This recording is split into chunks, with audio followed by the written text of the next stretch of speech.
how do you stay motivated? How do you stay focused? And how do you mentally and with your heart get through those times that are really the true test of entrepreneurship? Because it's easy when things are going well, right? You can figure out a new account or a new investment, those things. But when you're in the trenches and you've got to really decide, do I have the grit and the heart for this? And is this really my true north at this season of my life?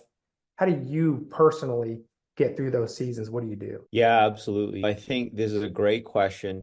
If I had to talk about all my failures in entrepreneurship, this show would go on for hours and hours. But I'd say I failed as soon as I got into entrepreneurship. The first thing I tried to do was I tried to write an SAT prep book and I pitched it out to 100 literary agents and publishers. This was back 12, 13 years ago before self-publishing was really big. Mm. And every single one rejected me. They said the SAT prep market was too competitive, that a book by a perfect score would never work.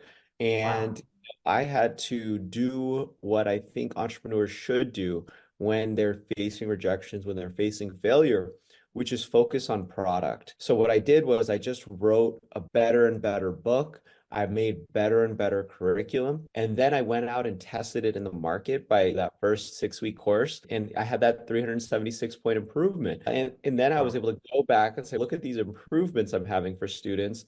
And eventually McGraw-Hill, the world's largest education publisher, Mm. said yes to the book deal. That ended up going #1 on Amazon for SAT prep. We sold over 50,000 copies. And I think that's a really tangible piece of advice when you're facing failure. Obviously, you need to be resilient. Every entrepreneur will tell you that. It's how you bounce back from the failures. But less general advice would be go back and focus on the product and make it as good as possible. Test Mm. it, get it into the market, because what really speaks is not your idea, but your results, and Right. being able to show those results. Because I had an idea at first, right? I had a book proposal. I Mm. said, I think this will be good in the market. But then once I went out and I taught it to students and I showed them we had a student improved 1,000 points in the first course. And once I showed the massive results to people, then it was undeniable.